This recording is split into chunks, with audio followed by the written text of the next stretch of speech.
Quería saber si alguno de ustedes ha visto algo parecido antes. Estoy casi seguro de que vi un Wendigo o un Skinwalker. Sé que suena extraño o hasta loco. No suelo creer en esas cosas y, de hecho, soy bastante escéptico con lo paranormal. Pero aún así, necesito que alguien me ayude a explicar esto. Déjenme ponerles el contexto. Esto me pasó cuando tenía 17 años, todavía en la secundaria y viviendo con mis padres. En ese entonces, mi casa estaba en un pueblito muy pequeño. El patio trasero daba a campos abiertos y montañas que se extendían kilómetros antes de llegar a cualquier rastro de civilización. Mi mejor amigo vivía justo al lado, y de cierta forma, compartíamos ese mismo campo como si fuera nuestro patio trasero. Debo explicar algo. Su casa estaba construida en otra calle que terminaba en pleno campo, con una especie de cul-de-sac pequeño. Creo que la idea era construir más casas ahí para expandir el pueblo, pero claramente nunca lo hicieron. Así que su entrada de garaje quedaba prácticamente en ese cul-de-sac, aunque no hubiera ninguna otra casa construida. Esto será importante más adelante. Yo me quedaba a dormir en su casa muy seguido porque no tenía la mejor relación con mis padres. De vez en cuando, nos despertábamos escuchando arrastres y unos ruidos raros, como gorjeos ahogados, que venían del porche trasero. Su cuarto estaba en el sótano, con una ventana que daba justo hacia ese porche. Eso ocurría quizá un par de veces al mes, pero cada vez que juntábamos el valor para ir a ver, nunca había nada.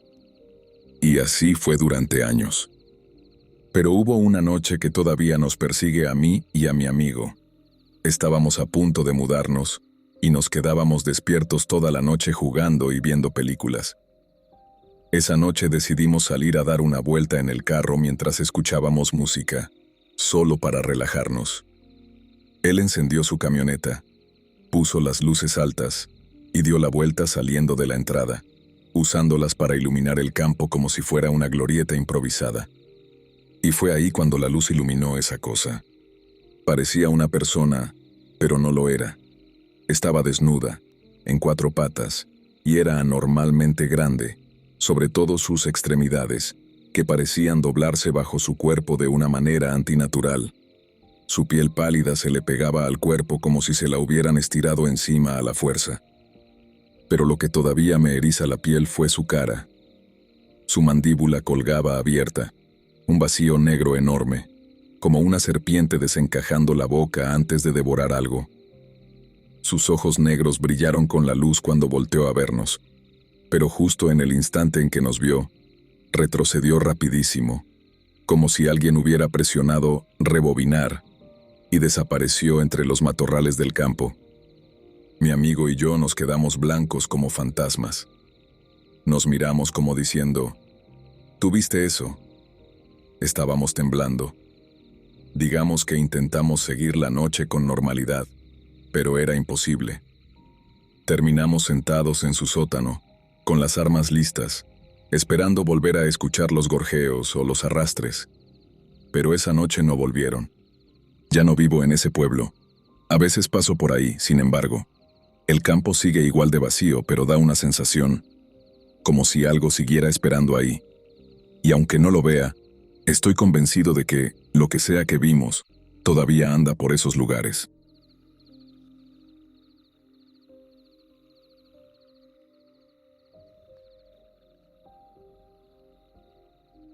Nunca pensé que terminaría viviendo en una cabaña de troncos de 120 años en medio de la nada, en Missouri. Pero la vida no siempre espera a que uno se sienta listo. Mi prometida, nuestro bebé y yo terminamos ahí hace aproximadamente un mes, por unos problemas familiares bastante complicados. Y como mi tía nos ofreció su casa y no teníamos muchas opciones, aceptamos.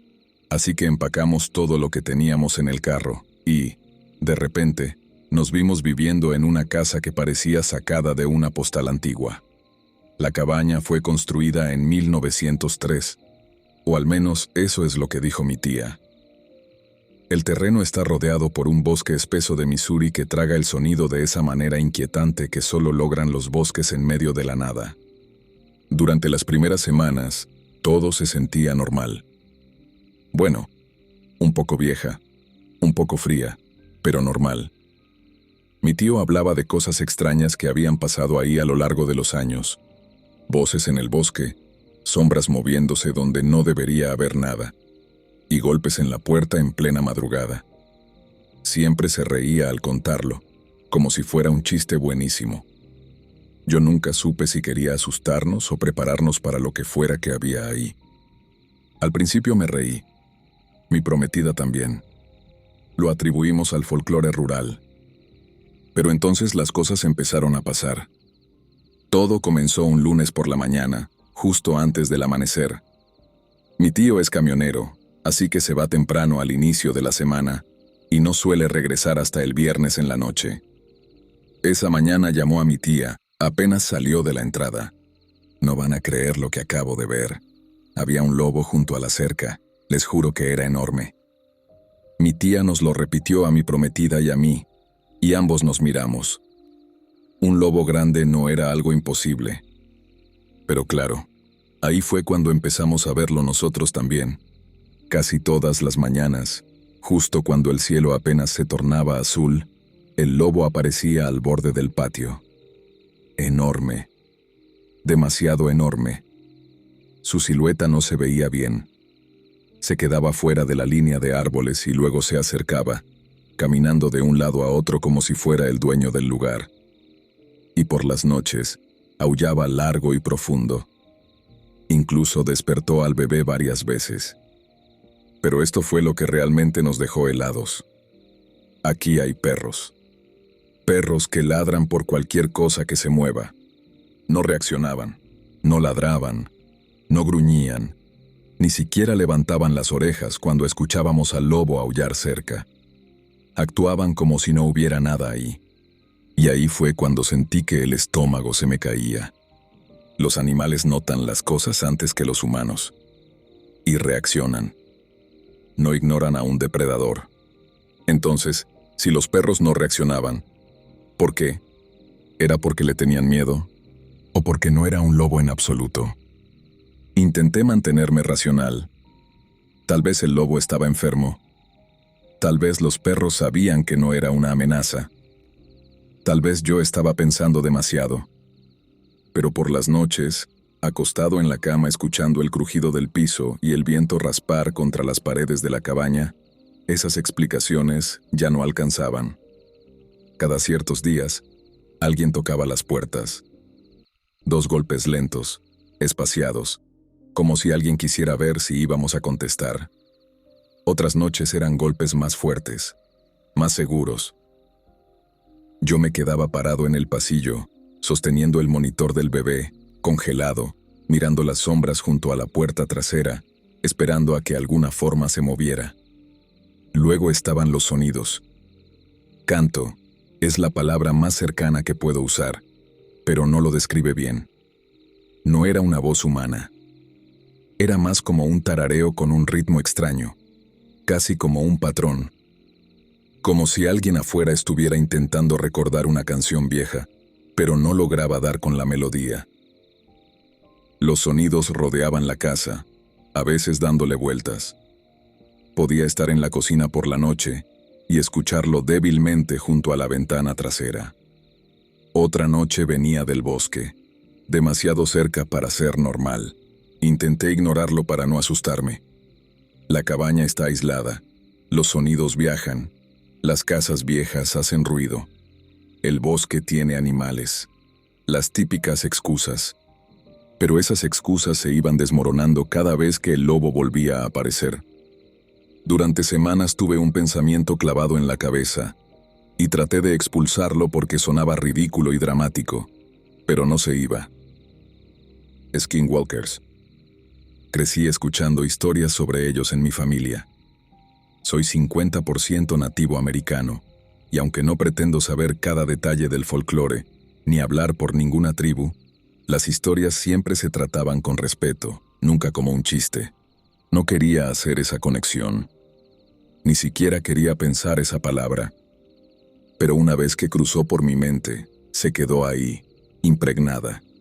Y más aún cuando empecé a investigar, leer otros encuentros, darme cuenta de cuántos detalles coincidían. Era demasiado exacto.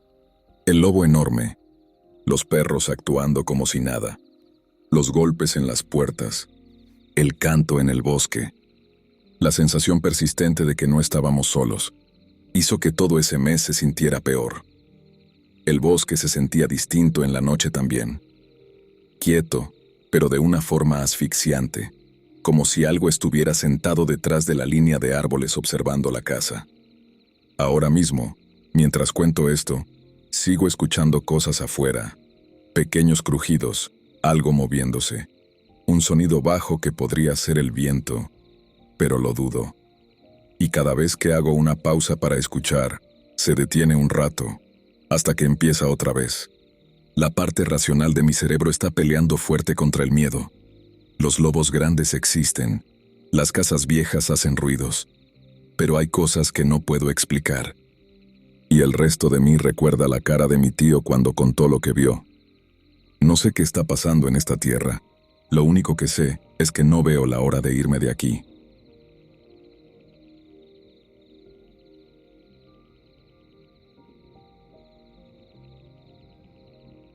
Vivo cerca del río Mississippi, por la zona de East River Road en Minneapolis.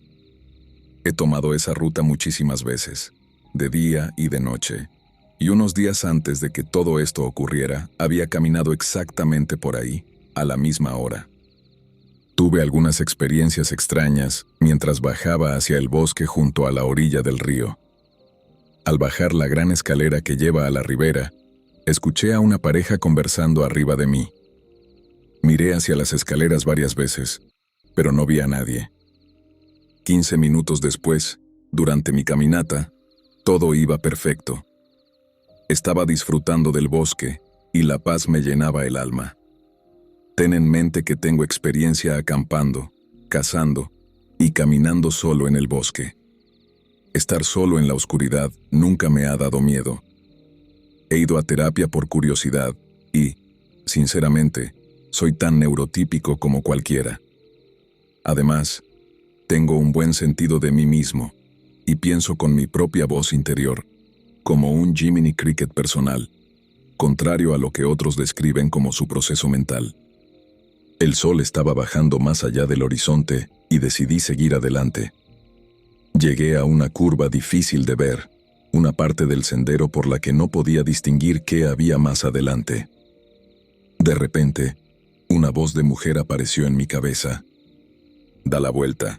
La ignoré alegremente y seguí mi camino. Da la vuelta. Vi un tronco frente a mí que pensé que sería un buen punto para detenerme, así que seguí avanzando. Da la vuelta. Resonó en mi cráneo justo cuando llegué a ese punto que había escogido. En ese instante, una ola de ansiedad indescriptible pasó por mi cuerpo, haciéndome temblar hasta los huesos.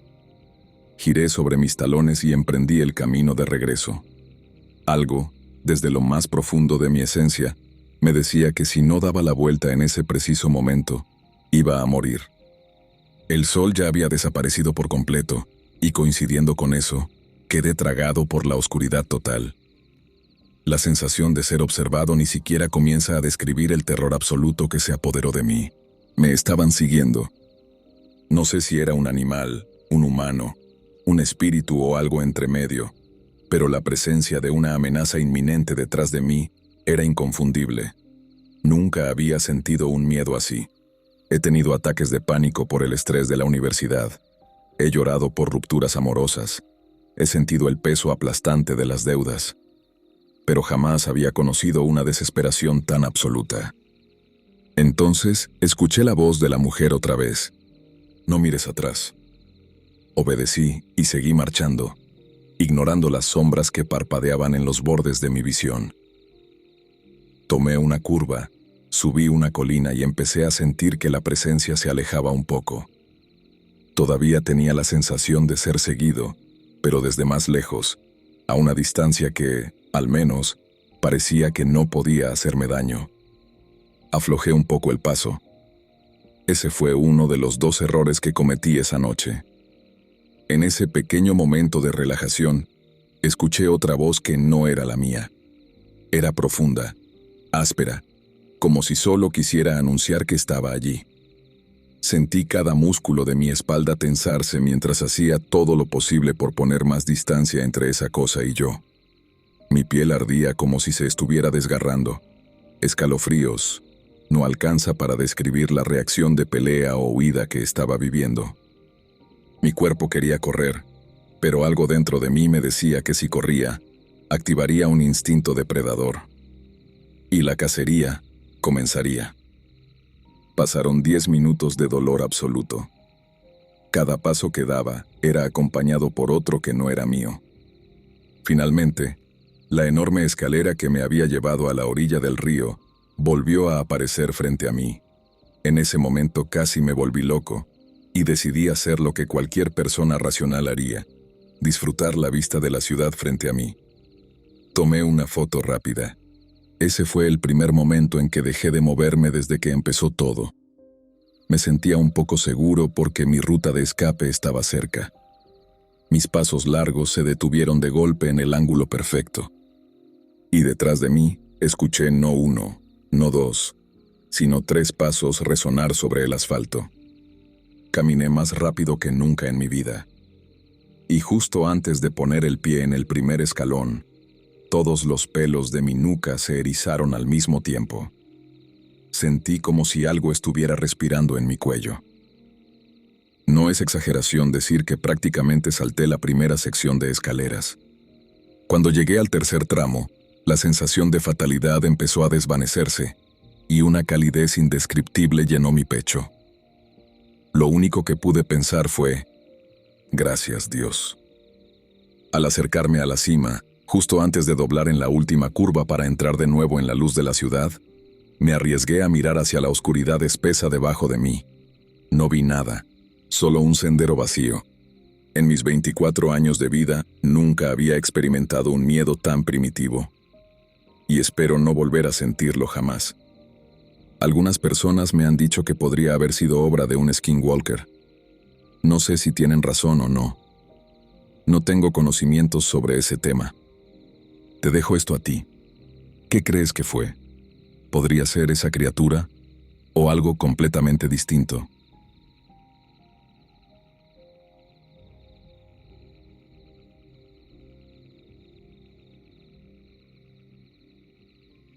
Mi abuela era una narradora increíble. Tenía montones de historias interesantes, y todavía más porque todas habían ocurrido hacía como 60 o 70 años. Siempre nos tenía embobados. Pero había una historia. Esa historia de la noche en que vio a una persona convertirse en otra cosa. Esa se me quedó grabada como ninguna otra.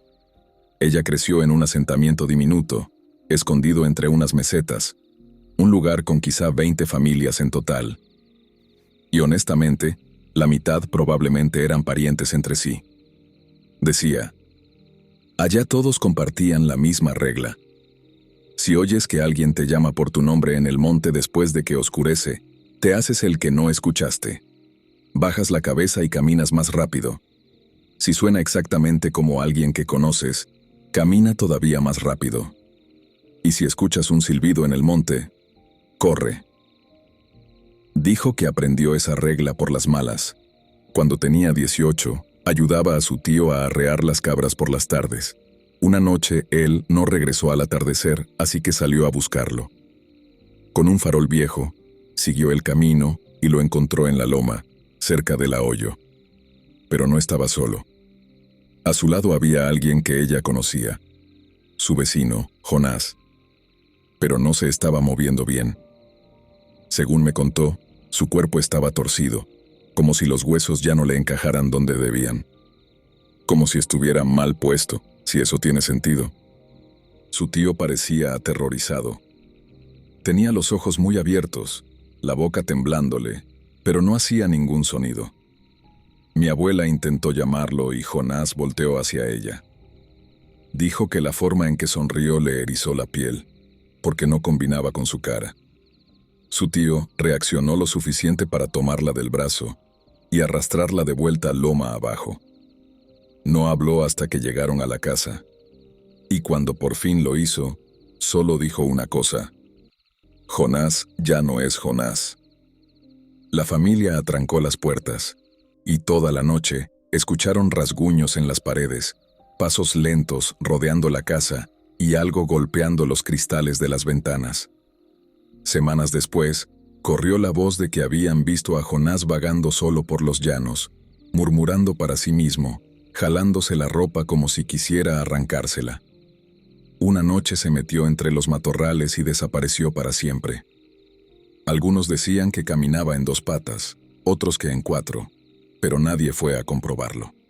La abuela siempre decía que la gente no se convierte en skinwalkers de un momento a otro. Más bien se deshace hasta llegar a eso. Empieza queriendo algo tan desesperadamente que se arrancan pedazos de sí mismos para hacerle espacio. No pasa de golpe. Es como una sombra a la que le empiezan a salir dientes, decía ella. Le pregunté si volvió a ver a Jonás, pero negó con la cabeza. Aunque una vez, cuando yo tenía como 12 años, escuché algo afuera de la casa llamar mi nombre. Suave, casi familiar. Mi abuela me agarró la muñeca tan fuerte que me dolió. Su voz bajó a un susurro tembloroso que jamás le había oído. No mires. Puede tomar prestadas caras. Y juro que algo raspó el costado de la casa justo después de que dijo eso. Nunca he olvidado ese sonido.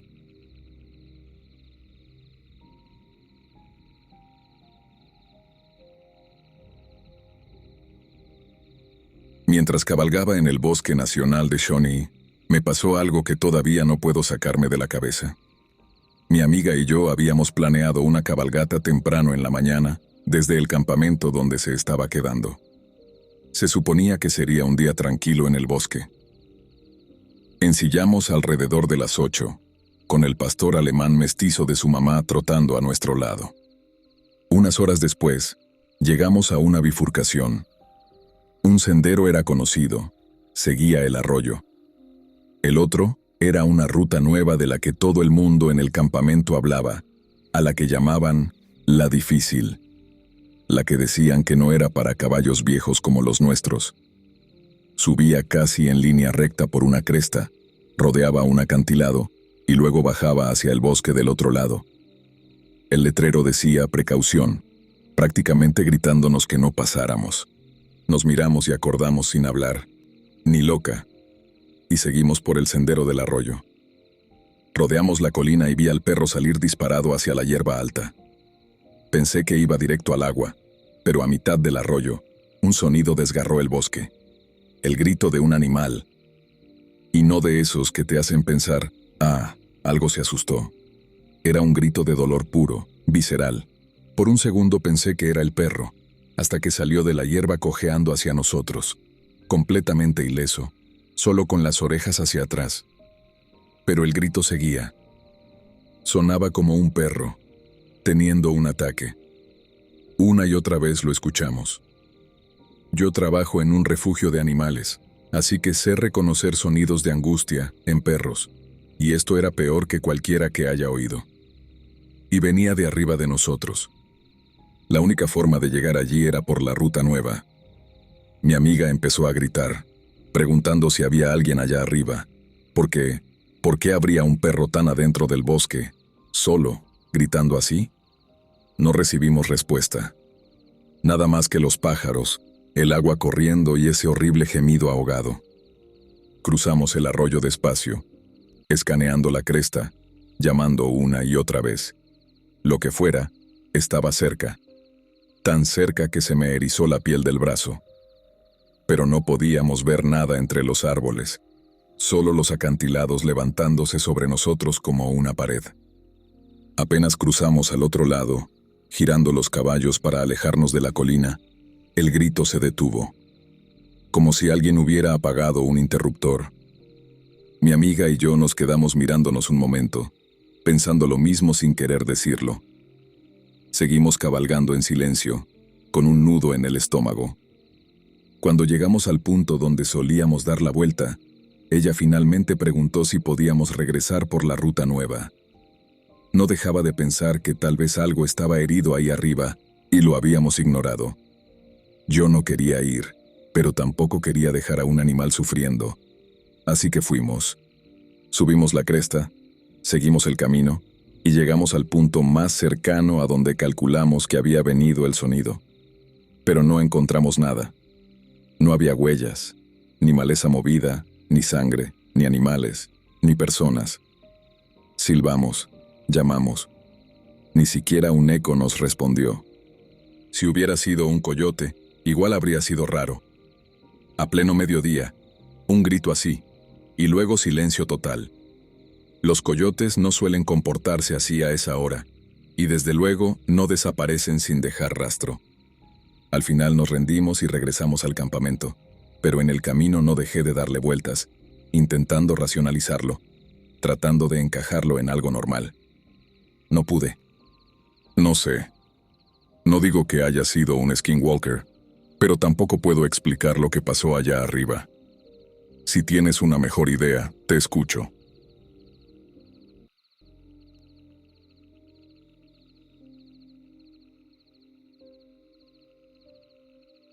Mis abuelos eran dueños de unas 32 hectáreas de terreno, 80 acres, aproximadamente 30 kilómetros al este de Snowflake, Arizona.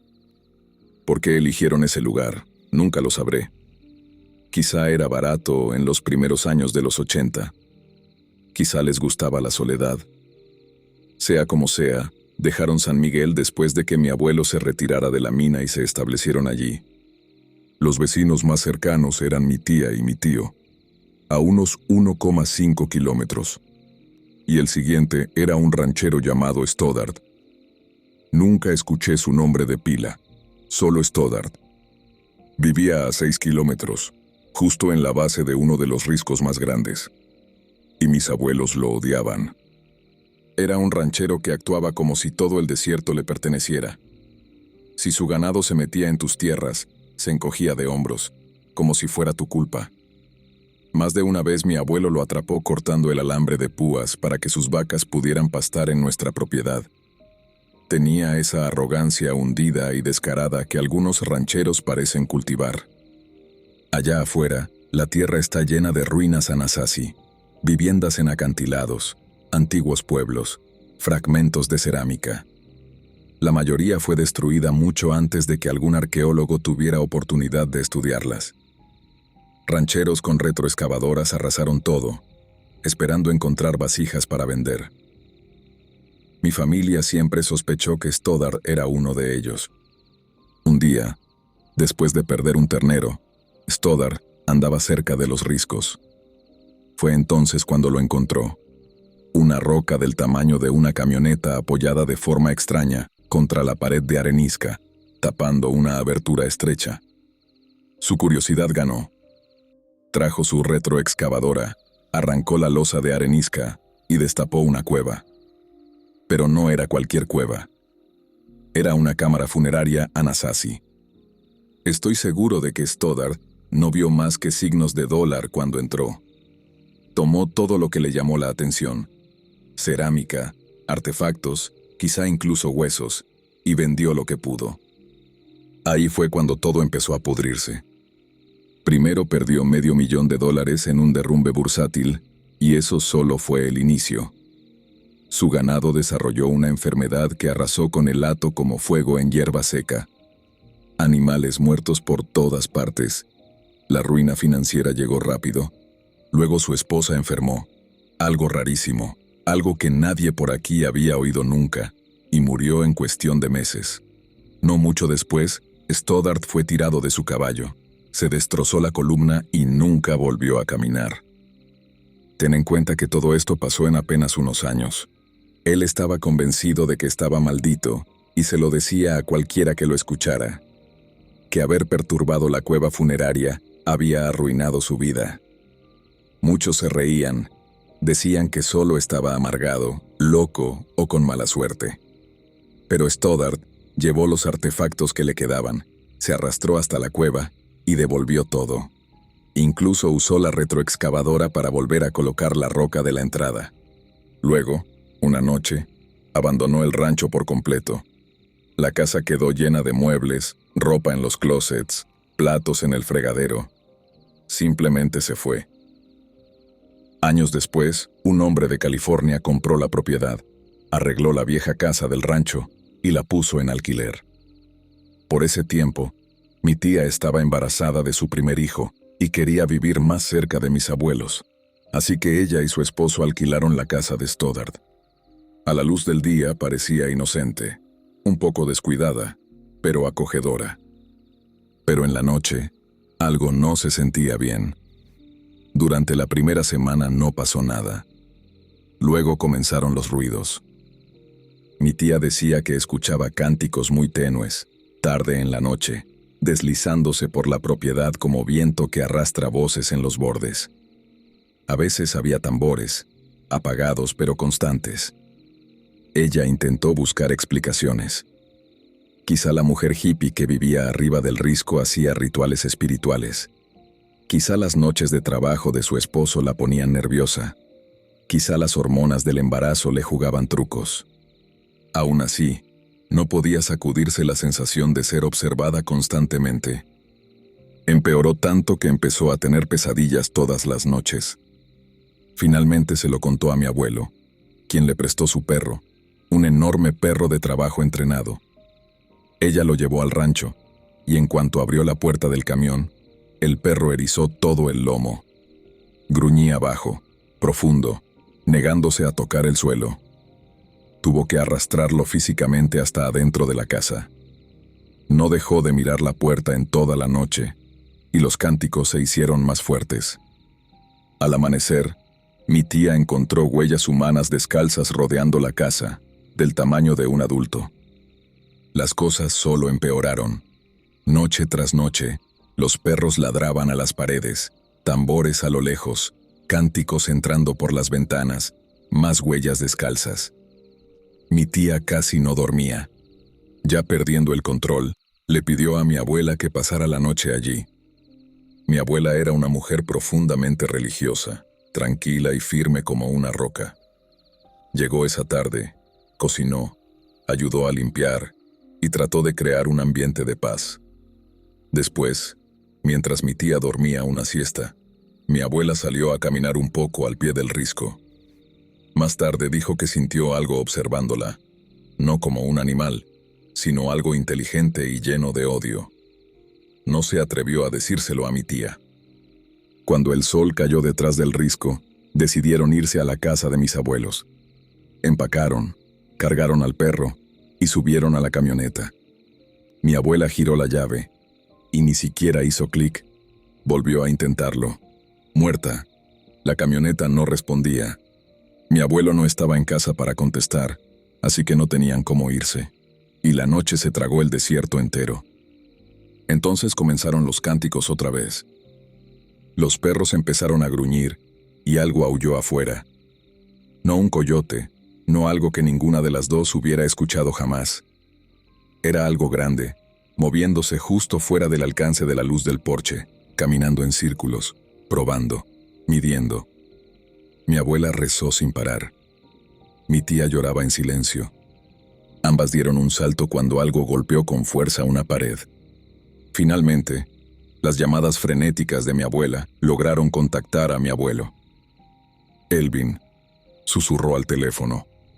«Hay algo dentro de la casa. Necesitas venir». Esperaron lo que sintieron como 4 horas hasta que unos faros por fin aparecieron en la colina. Antes de que mi abuelo llegara a la casa, algo corrió frente a su camioneta. Los faros alcanzaron a iluminarle unos ojos rojos enormes, brillando. Mi abuelo frenó de golpe, saltó y les gritó que se subieran. Disparó 2 veces hacia la oscuridad y salió de ahí como alma que lleva el diablo. Mi tía cometió el error de mirar atrás. Vio esos mismos ojos rojos mirándola desde el borde de la luz. A la mañana siguiente, mi abuelo y mi tío regresaron a la casa. Había huellas descalzas por todas partes, y no solo humanas. También huellas de coyote gigantes rodeando la casa. Mi tía jamás volvió. Mi abuela juró durante años que veía esos mismos ojos rojos acechando en el borde de su propiedad por las noches. Otras familias intentaron vivir en la antigua casa de Stoddard, pero ninguna duró más de unos meses. Toda esa zona tenía algo torcido. Después de aprender más por amigos nativos americanos, estoy convencido de que mi familia se topó con algo sagrado y peligroso. Los skinwalkers son conocidos por cazar en cementerios, por proteger ruinas y por maldecir a quien perturba a los muertos. Lo que sea que despertó esa noche cuando Stoddard abrió la cueva, no creo que haya vuelto a dormir jamás. Cuando la mayoría piensa en un lugar embrujado, imagina una casa o un edificio abandonado. Pero yo creo que áreas enteras pueden ser puntos calientes de actividad paranormal. Para mí, sería la tierra al este de Snowflake, Arizona, y al oeste de Concho, a lo largo de la vieja carretera de Concho. El paisaje es de roca roja, crestas de arenisca y arena rojiza. Las ruinas Anasazi son numerosas entre los riscos. Ecos de una época en que la tierra no era tan árida y seca. Cedros torcidos salpican el terreno, junto con cauces secos donde crecían pequeños grupos de álamos. Mis abuelos tenían esas 32 hectáreas a unos 30 kilómetros al este de Snowflake. Los locales llaman a esa zona el Este. La casa móvil de mis abuelos estaba en la cima de una colina suave, y al pie de esa colina, a 1.5 kilómetros, mi tía y mi tío habían construido una casa de 3 niveles, donde vivían con sus 2 hijos y 2 hijas. La casa tenía un diseño curioso. Desde el frente parecía de 2 pisos, pero por detrás, debido a la pendiente, el sótano quedaba a la vista. Una gran terraza de madera rodeaba la parte media de la casa. La casa miraba hacia el oeste, y hacia el este, la colina descendía lentamente hasta un arroyo seco. Desde la terraza trasera se veía la montaña sagrada Zuni y el valle del río Little Colorado cerca de St. John's. Esta historia es el relato de la experiencia aterradora que vivió mi primo mayor, Sam, en el verano de 91. Era finales de junio, y Sam tenía 17 años. Mientras la mayoría de los muchachos de su edad disfrutaban de las vacaciones, él no. Había asistido a una fiesta de graduación enorme y terminó borracho como una cuba. Desgraciadamente para él, la oficina del sheriff también llegó a la fiesta y terminó con un ticket por consumo siendo menor de edad, libertad condicional, un sermón severo y castigado todo el verano. Su mamá incluso le quitó las llaves de la camioneta que él había trabajado todo el verano anterior para comprar. Estaban en medio de la nada. Aún así, se mantenía ocupado ayudando a mis abuelos, que vivían colina arriba. Una tarde, al regresar a casa, notó que el vecino Jeff, que vivía como a 5 millas hacia el oeste, había pasado a visitar a su papá, Bill. Jeff era uno de esos tipos hippies. Era buena onda, pero todos sospechaban que probablemente había experimentado demasiado LSD en los años 70. Jeff tenía una propiedad en la parte alta del acantilado, justo al lado de la casa de Stoddard. Bill y Jeff estaban en el porche conversando cuando Sam se acercó. Saludó, y Jeff le preguntó si quería ayudarle con un proyecto en su propiedad. Le dijo que le pagaría un par de cientos de dólares por 1 o 2 semanas de trabajo. Sam aceptó. Sería dinero extra para cuando sus papás se fueran la próxima semana de viaje a Nebraska con mis abuelos, pensó. A la mañana siguiente, Bill le devolvió las llaves para que pudiera manejar hasta la casa de Jeff. Cuando llegó, Jeff estaba cargando palas y herramientas en su camioneta. Sam no había preguntado qué harían, pero al ver las palas, asumió que tal vez iban a reemplazar postes de cerca. Jeff le dijo que subiera a la camioneta y se fueron hacia el norte, por la parte más alta del acantilado, siguiendo una huella de 2 carriles muy visible. Desde la cima, había una vista increíble de los alrededores. Podías ver las afueras de Snowflake y el gran arroyo seco salpicado de álamos hacia el oeste. Hacia el sur dominaban el horizonte las montañas blancas, y hacia el norte se alcanzaban a ver mesas cerca de Holbrook. Hacia el este había un pequeño valle junto a un arroyo más pequeño. Desde allí apenas se distinguía el techo de la casa de Stoddard. Solo pensar en la casa de Stoddard le recorrió un escalofrío por la espalda, y se le puso la piel de gallina. Trató de empujar los recuerdos de lo que había pasado ahí al fondo de su mente. Pasaron por una pequeña oquedad de arenisca y Jeff detuvo la camioneta. Frente a ellos había una gran ruina. Sam había crecido en esa zona y había visto muchas ruinas Anasazi. A simple vista parecía un montón grande de piedra arenisca, pero al mirar más de cerca había fragmentos de cerámica por todas partes. Como casi todas las ruinas, esta tenía enormes hoyos donde en algún momento alguien había usado una retroexcavadora para buscar vasijas. Y Sam sintió algo incómodo. Jeff debió notar su cara, porque enseguida empezó a explicarle que su proyecto era excavar la ruina. Tenía un gran plan. Iba a excavar todo y abrir un museo en su propiedad con lo que encontrara. Cobraría como $5 para que la gente fuera a verlo. Sam le preguntó si no era ilegal excavar ruinas. Jeff le respondió, no si la ruina está en tu propiedad, lo cual hizo sentir aún más incómodo a Sam. ¿Y si enfureces a los espíritus?, dijo Sam. Jeff se rió. Hablas del rancho de Stoddard. Sam asintió. No me malinterpretes, Sam. Tu tía y tu abuela son personas buenas y honestas, pero no creo que hayan sido espíritus indígenas. Creo que escucharon rumores sobre lo que le pasó a Stoddard y se sugestionaron. Además, esto no es un cementerio. Aquí no hay cuerpos. Sam diría después que debió escuchar esa sensación que le decía que se fuera. Pero el dinero era dinero, así que lo ignoró y empezó a cavar. Cerca del mediodía, Jeff volvió a su casa a preparar almuerzo para los dos mientras Sam se quedaba en la ruina.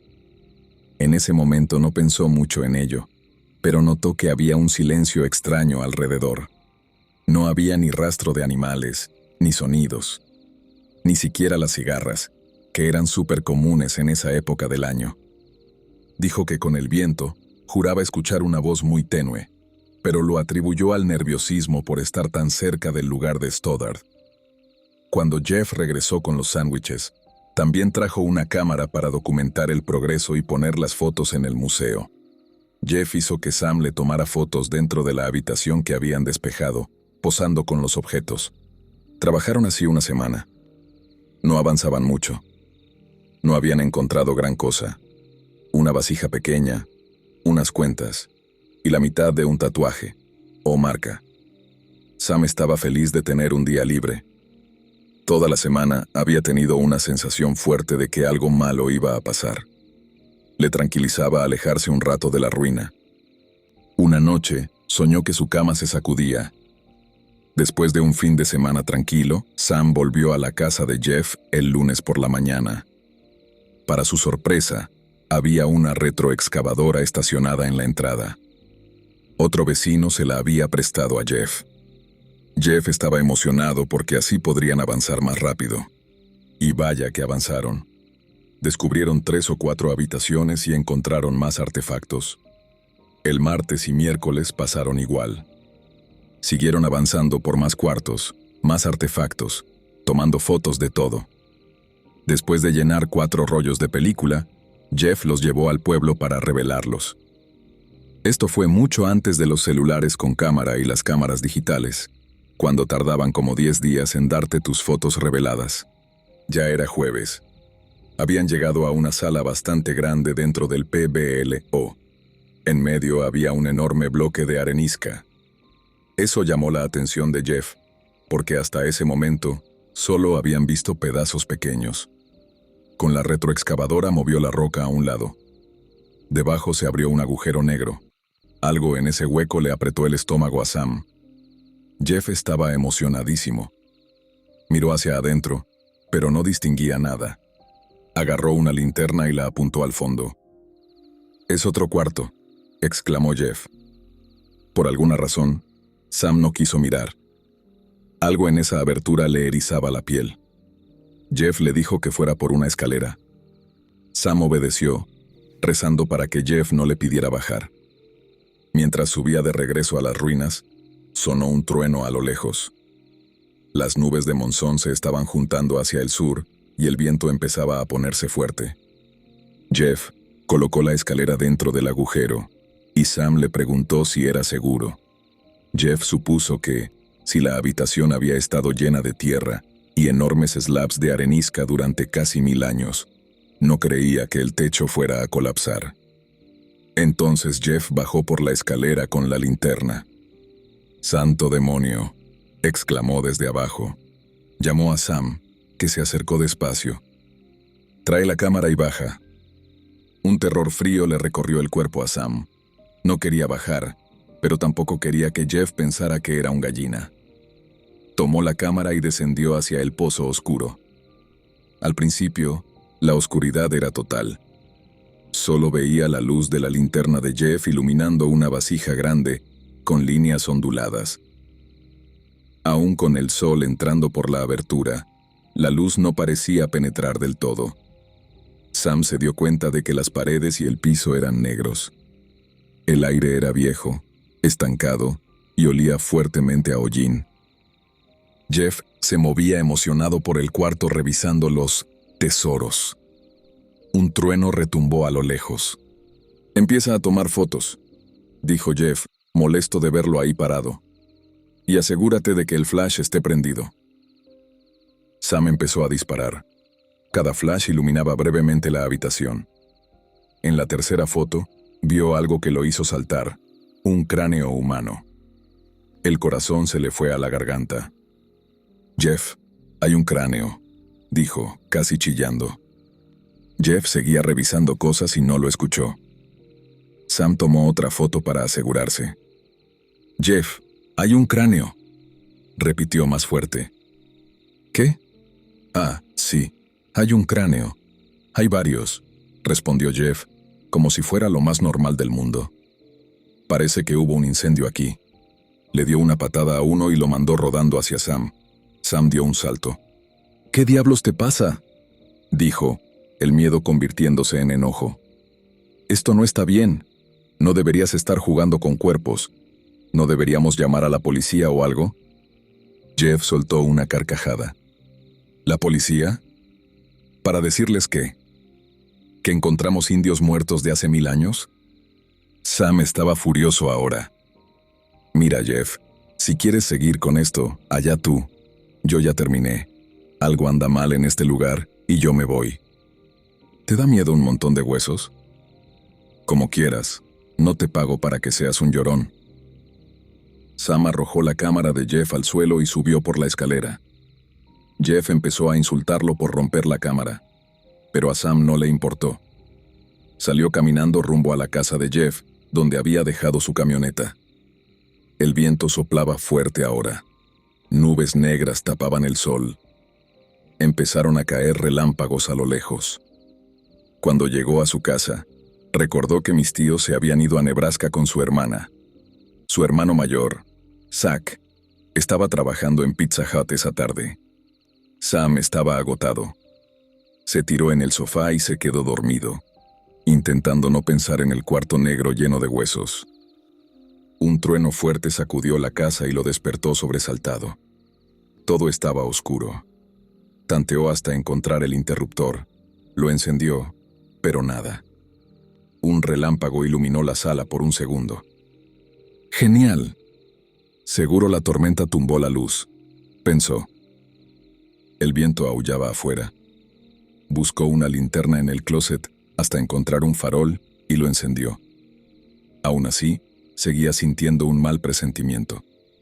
Subió a su habitación, donde tenía un porro guardado. Pensó que fumarlo le calmaría los nervios.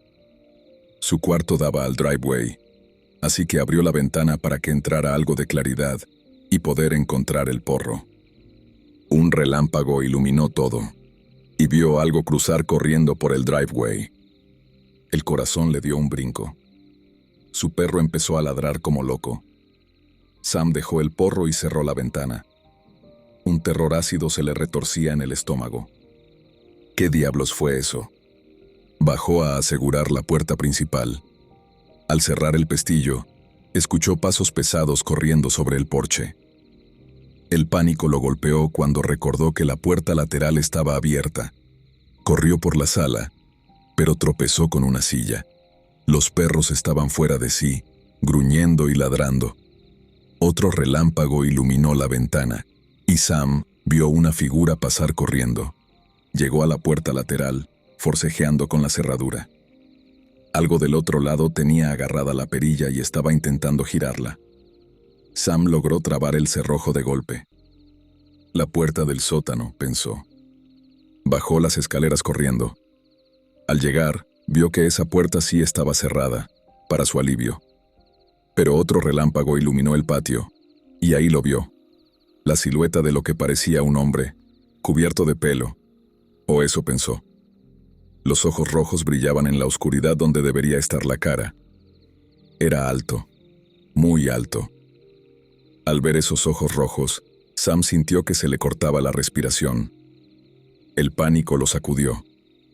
Retrocedió de golpe, cayó y se golpeó la cabeza contra una mesa. Llorando, se puso de pie y corrió arriba a buscar el teléfono. Solo pensaba en marcar 911. Su corazón parecía explotar dentro del cráneo. Levantó el auricular. Nada. Sin tono. Un golpe enorme en el techo lo arrancó de la desesperación. Algo estaba en el techo. Arma. Fue lo primero que pensó.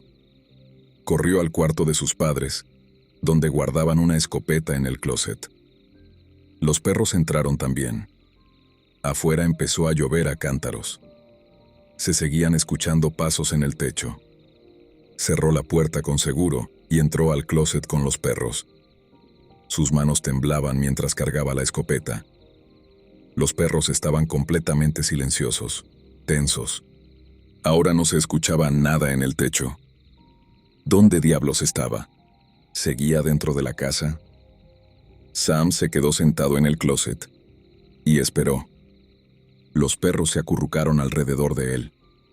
Pasaron lo que parecían horas, sin nada más que el retumbar distante del trueno mientras la tormenta seguía avanzando. Poco a poco empezó a calmarse, aunque seguía en shock. Para ese momento, la tormenta ya se había movido hacia el norte. De pronto escucha la perilla de la puerta sacudiéndose. Clac, clac, clac. Golpes. Bam, bam, bam. Golpes fuertes contra la puerta. ¡Boom!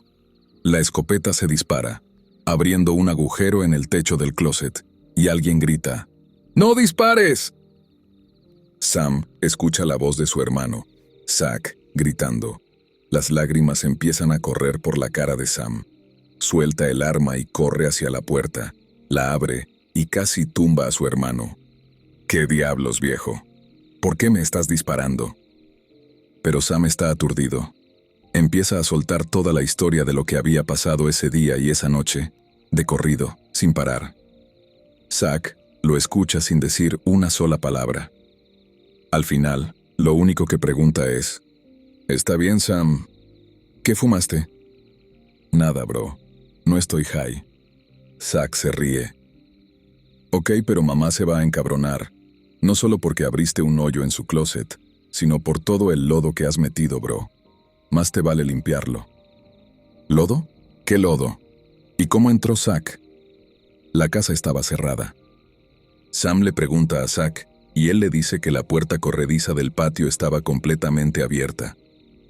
En algún momento, mientras Sam estaba en el closet, la electricidad había regresado. Y tal como Zach dijo, había huellas de lodo rojo, descalzas, por toda la casa, y no eran de él.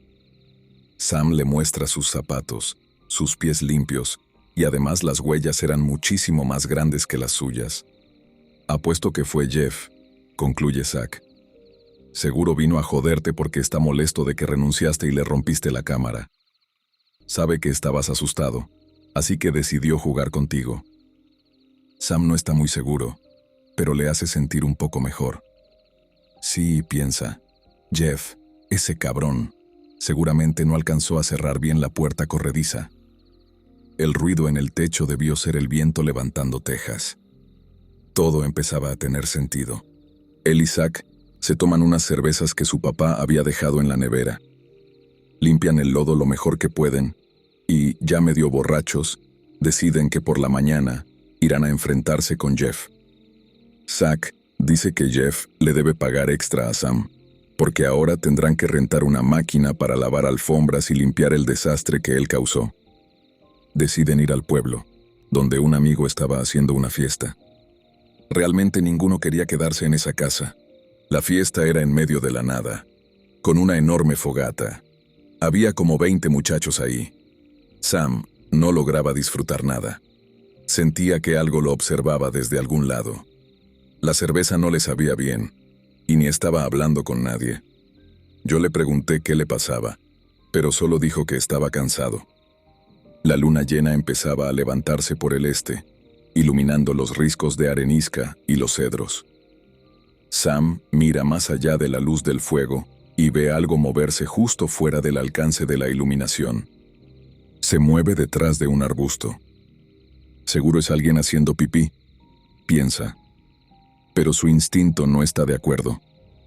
De repente, un aullido extraño, profundo y gutural corta la noche. Sam da un salto. Mira alrededor, pero nadie más parece haber escuchado nada. Todos siguen riéndose y hablando. Entonces ve la figura grande de un hombre parado justo fuera del círculo de luz de la fogata. Se queda paralizado del miedo. El rostro del hombre está oculto en sombras, pero Sam puede sentir cómo esos ojos lo atraviesan. Cierra los ojos y empieza a murmurar una oración. Cuando reúne el valor para abrirlos, el hombre ya no está. Le dice a Zack que se va a su casa. Zack decide quedarse. Sam no quiere ir a su casa, tampoco quiere volver a la fiesta.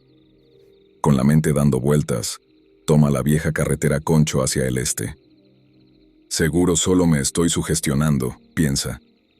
Jeff vino a asustarme. Y esa persona en la fiesta seguro solo estaba meando. Todo tenía sentido. Pero de pronto ve algo cruzar la carretera. Eran como las 2 de la mañana, así que la carretera estaba completamente desierta. Desacelera, pensando que fue un venado. Y entonces, ¡crash! Algo golpea la parte trasera de la camioneta, empujándola hacia adelante. Sam pisa los frenos, mira por el retrovisor y alcanza a ver unos ojos brillando. Ahí entra en pánico total. Pisa el acelerador a fondo. El terror lo envuelve por completo. Tiene miedo hasta de mirar atrás. Ve algo por el rabillo del ojo. Voltea y ve a un hombre corriendo al lado de la camioneta. Mira el velocímetro. Va a 70 millas. Mira otra vez. Y ahora el ser tiene forma de un coyote humanoide mirándolo. Al principio su rostro está cubierto por la oscuridad. Luego, dice Sam, transformó su cara delante de él. Solo podía describirlo como un demonio. Ojos enormes y rojos, sonrisa retorcida y dientes largos y afilados. Echa la cabeza hacia atrás y se ríe. Levanta una mano con garras largas y raspa toda la camioneta mientras avanza, y luego desaparece en la noche. Hasta ahí llega la parte que Sam recuerda. Vivíamos como a 2 horas de Snowflake. Yo tenía 7 años, estaba durmiendo. Como a las 3 de la mañana, toda mi familia se despierta porque alguien está golpeando la puerta desesperadamente. Papá abre, y ahí está Sam, blanco como un papel, temblando y llorando. Mis papás están sorprendidos y tratan de entender qué pasa, mientras él balbucea algo sobre un demonio que lo venía persiguiendo. Mi mamá nos manda de vuelta a la cama. Al día siguiente, papá llama a un amigo navajo y lo llevan con un medicine man cerca de Sanders. Después de eso, Sam se queda con nosotros hasta que sus papás regresan de Nebraska. Cuando por fin vuelve a su casa, nunca vuelve a ver nada. Años después, cuando ya éramos más cercanos, le pregunté qué pasó esa noche y me lo contó a regañadientes. Después pregunté a mis papás y confirmaron lo mismo, excepto por un detalle final.